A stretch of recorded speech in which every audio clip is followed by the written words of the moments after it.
Well, I wonder if lightning can strike twice. Mahe Drysdale, a year ago, starting a golden hour for New Zealand. Fantastic quality in this race with the world champions, who haven't been on their best form here, beaten in the heat, but this new Canadian crew come out really to test them. And again, Elke Hippler stroking the German combination, showed fantastically in the heat, and these are really three-class crews. Medals are going to come from them, I'm sure, but a great contest already with Canada staking their intent. Yeah, they found a really good acceleration and rhythm. Jane Rumble from Fredericton in New Brunswick, and partner from Richmond, British Columbia. And these two, they've been very quiet in their preparation. One or two people thought, well, why didn't they come across and get involved in Lucerne? Basically, it was a combination of doing their own thing and also funds being just a little bit tight. Yeah, and I think Al Rofe, the director of Canadian Rowing, has been clever with what his team's done this year. And I think these two women have been clever too, because this is something different. We haven't seen this from them here. Although they won their first heat, I don't think they were as dominant in that heat as they have been today, and really posted their intentions. Yeah, so good start from these two, who've got quite a lot to live up to. Canadian women's pairs over the years, well, there have been some terrific ones, notably, I should say, Robinson and Luke from 97 to 99. And if I go back even earlier, the chatty one and the silent one, that's the Marnie McBean and Kathleen Heddle. Yeah, fantastic combination and a real heritage. And I think this is really Canada's best chance for a gold medal in these World Championships. And what a position to be in at 500 metres, out in front, nearly a length. Germany in second place. New Zealand, you rightly said that the defending champions had a bit of a wobbly start, but you know, they came over very quickly to Europe, probably hadn't recovered from jet lag. Some people handle a long journey well, other people it takes, you know, several weeks to get over it, and I think that was the case with them, because they have looked better. Yeah, they have, and actually they're always a crew's profile is stronger in the third 500 particularly, so the second half of races. So watching Canada out in front now, the New Zealanders aren't going to be too worried, except I think it's a bit of a big margin for them to get back. Well, that we'll have to see. The two New Zealanders are members of the West End Rowing Club also.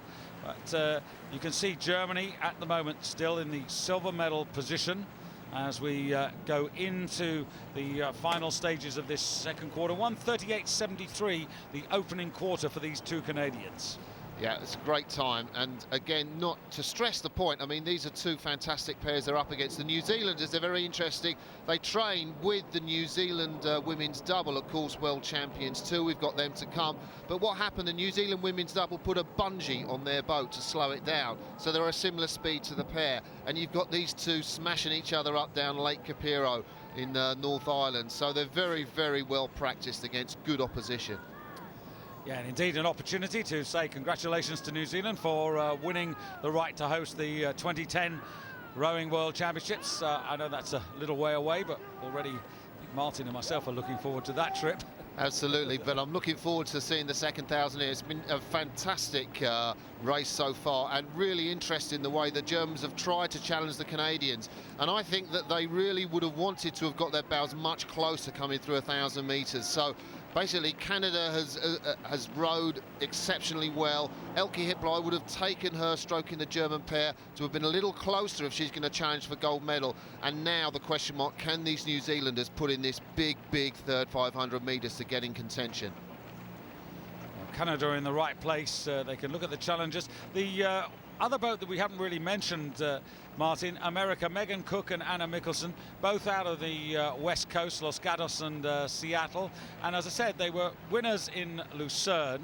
And it's just a suggestion that that was a bit flattering, but they're not a million miles away from a medal. There you can see the New Zealanders, the Americans just out of the picture. Yeah, the Americans are all about power. They're two women from the women's eight, as indeed are the two women from the German crew, and basically they can power along in the eight. In this water in pairs, it's a little bit more tricky. There we go, bow of lane 5 from the Americans, but well, the New Zealanders haven't done something in the third 500, and again, I don't know if they're going to get back on that Canadian lead.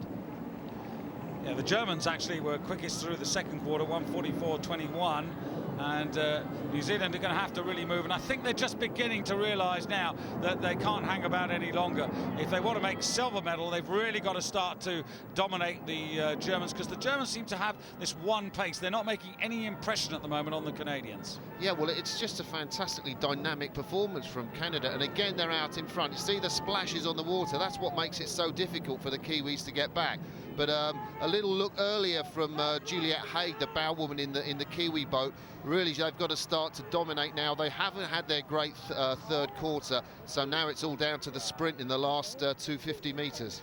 But you know what really impresses me about these two Canadians? The rhythms there. Just look at their bodies, really still, really controlled, relaxed at the same time. Absolutely.